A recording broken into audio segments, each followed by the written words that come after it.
এইমাত্র রামিসার প্রধান আসামি সোহেল রানার ফাঁসির ঘোষণা দিল আদালত। শিশু রামিসা ধর্ষণ ও হত্যা মামলার প্রধান আসামি সোহেল রানা ও তার স্ত্রী স্বপ্না আক্তারের বিরুদ্ধে দণ্ডের আদেশ দিয়েছে আদালত।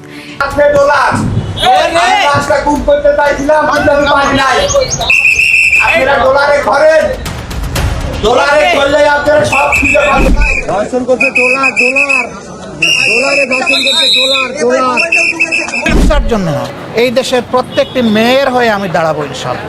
প্রত্যেকটি মেয়ের বাবা হয়ে, তাদের দাদা হয়ে, নানা হয়ে আমি দাঁড়াবো। আমরা জানি না কতটুকু করতে পারবো, কিন্তু আমাদের এই লড়াই চলবে এবং আমি বিশ্বাস করি এই লড়াইয়ের শেষ পর্যন্ত মানবতার বিজয় হবে ইনশাআল্লাহ।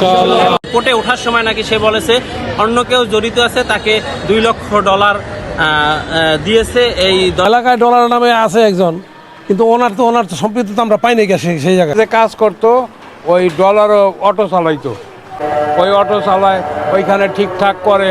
প্রিয় দর্শক, ইতিমধ্যে আজ আদালতে সোহেল রানা প্রকাশ্যেই বলে দেয় রামিসাকে সে মারেনি, রামিসাকে নাকি মেরেছে ডলার, যার বাসা হচ্ছে মিরপুরে, আর এই ডলার নাকি কোটি কোটি টাকার মালিক। কিন্তু দীর্ঘ অপেক্ষার পর অবশেষে সোহেল রানা আসল অপরাধীর নাম ফাঁস করে দিল। তাছাড়াও এই ঘটনায় কি রামিসার বাবা এমনকি সোহেল রানার স্ত্রীও জড়িত ছিল?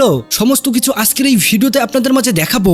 দর্শক, মূল ভিডিওতে যাওয়ার আগে সবার কাছে একটা অনুরোধ থাকলেও চ্যানেলে নতুন হলে সাবস্ক্রাইব করে বেল আইকনটি অল করে দেবেন। তো চলুন আমরা ভিডিও স্ক্রিনে চলে যাই। কি বললেন কেন ধর্ষণ করতে গেলেন?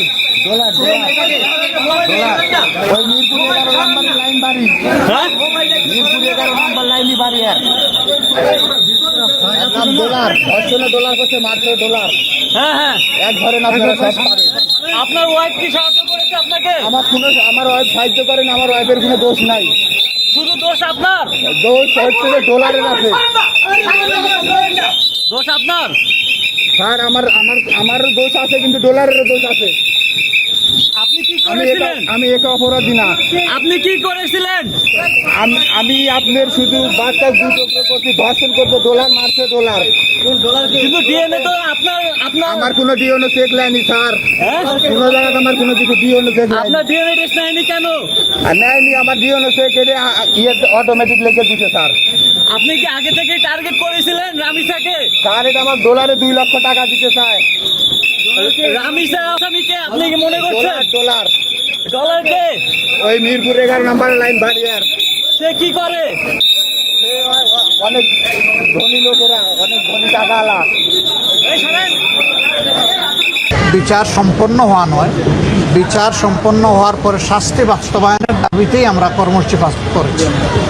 আমাদের দাবি একেবারেই স্পষ্ট, যারা এইভাবে আত্মস্বীকৃত, এদের বিচার লম্বা হওয়া মানেই হলো এদেরকে সহযোগিতা করা, মানেই হলো অন্যায়ের পক্ষে নেওয়া, দুষ্কৃতিকারীর পক্ষে নেওয়া।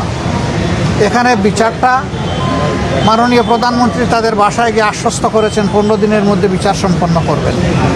আমরা দেখতে চাই প্রধানমন্ত্রীর কমপক্ষে এই ওয়াদাটা 100% বাস্তবায়ন হবে,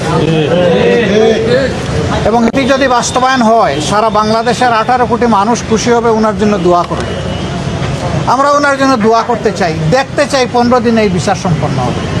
এবং আমি পার্সোনালি বিশ্বাস করি, যদি বিচার বিভাগ সঠিকভাবে এই কাজ করে, সিরিয়াসলি করে, তাইলে 15 দিন মানে 15 কর্মদিবসের মধ্যে এটি সম্ভব। অন্তত বিচারিক আদালতের কার্যক্রম সম্পন্ন করা সম্ভব। তারপরে দ্রুততম সময়ের মধ্যে এই রায়কে কার্যকর করার জন্য হাইকোর্টে পাঠাতে হবে। ওইটাও যদি সিনসিয়ারিটি থাকে, উদাহরণ সৃষ্টির জন্য, ওইটাও 1 মাসের মধ্যে হয়তো বা সম্পন্ন করা সম্ভব।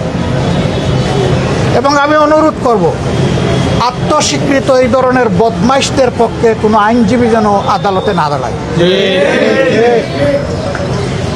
আমি আহ্বান জানাবো, এটা নিয়ে কেউ যেন কোনো রাজনীতি না করে। এইটা আমাদের ইজ্জত বাঁচানোর লড়াই। এই মেয়ে আমাদেরকে ক্ষমা করবে না যদি এই মেয়ের বিচার সুষ্ঠুভাবে সম্পন্ন হয়ে রায় কার্যকর না হয়। হাসরের দিন আমরা সবাই আসামি হয়ে যাব।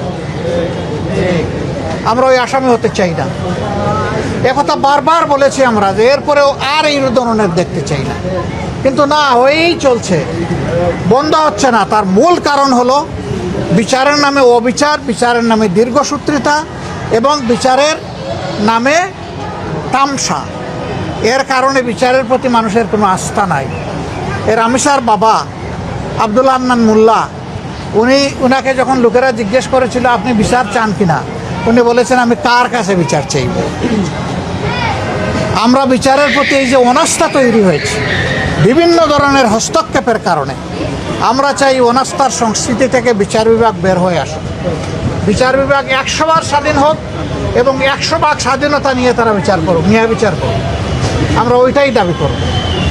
আমরা সারা বাংলাদেশের জনগণের পক্ষ থেকে এই দাবি জানাই যে রামিসার এই বিচার অতি দ্রুত সম্পন্ন করে, যেহেতু সে স্বীকার করে নিয়েছে এবং এইখানে অন্য কোনো আলামতের প্রয়োজন নেই, আলামত একদম স্পষ্ট, সে এবং তার স্ত্রী এখান থেকে কোনোভাবেই রক্ষা পেতে পারে না। এই দুইজনকেই বিচারের আওতায় আনতে হবে। এখন দানাই পানাই করার জন্য আরও কার নাম বলতে পারে, বিচারকে দীর্ঘসূত্রে করার জন্য নাম বলতে পারে, এটি একটা চক্রান্ত। কোনো শয়তান হয়তো এগুলো শিখাইও দিতে পারে। আমরা ওই সমস্ত বিচার নিয়ে, রামিসার বিচার নিয়ে কোনো তামসা করা হোক, এটা আমরা চাই। আজকে তার বিচারের প্রক্রিয়া শুরু হওয়ার কথা হয়তো হয়েছে। বাবা তো, যার বুকের ধন হারিয়ে গেছে সেই বুঝবে কোন জিনিস সে হারিয়েছে। এই জন্য সকাল থেকে বুকের ব্যথা নিয়ে এখন নিজেই আবার হাসপাতালে ভর্তি। আমরা তো চেয়েছিলাম বাসায় যেতে।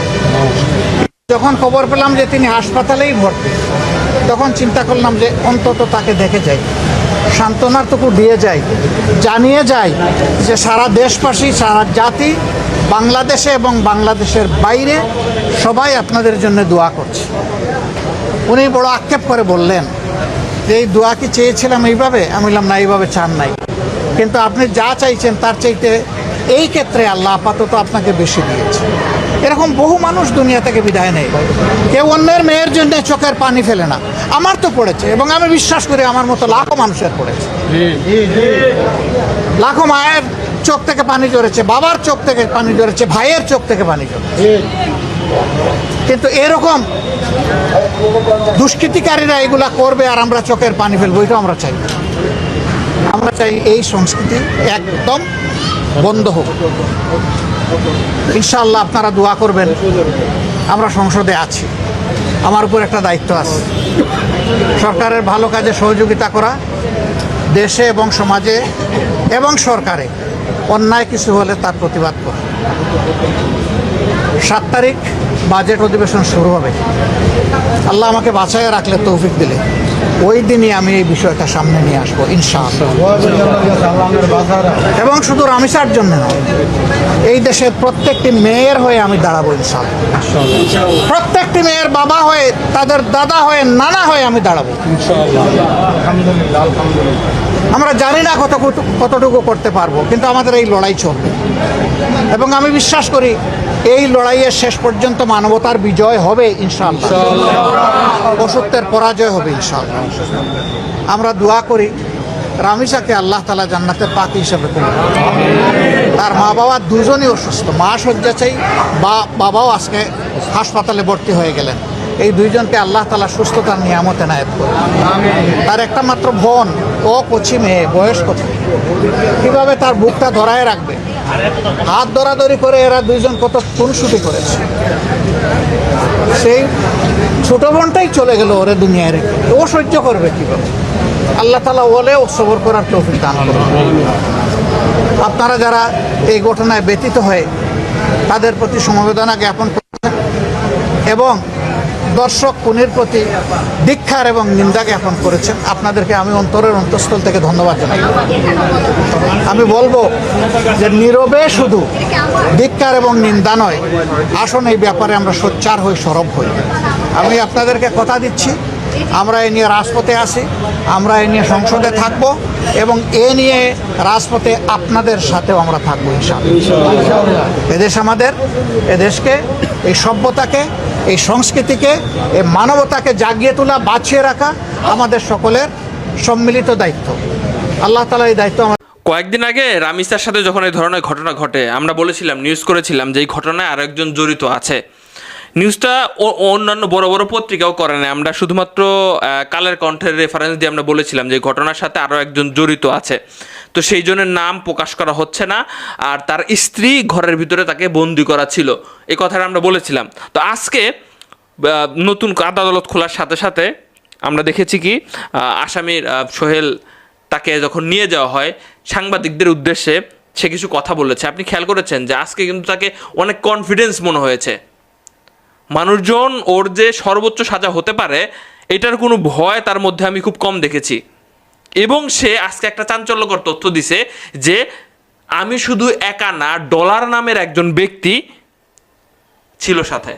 মিরপুর 11 নম্বর বাসা, সে অলরেডি 2 লক্ষ টাকা কাকে দিয়েছে এ বিষয়ে এখনও শোনা যাচ্ছে না।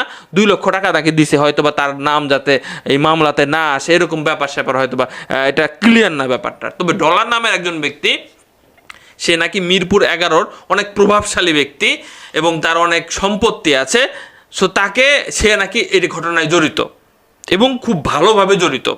ঘটনা অনেক দিন হয়ে গেছে, এতদিন কি বুদ্ধি আটা যায় সেটাও সে আটতে পারে, হয়তো বা এটার ধারা অন্যদিকে ঘুরেতে এটা করতে পারে।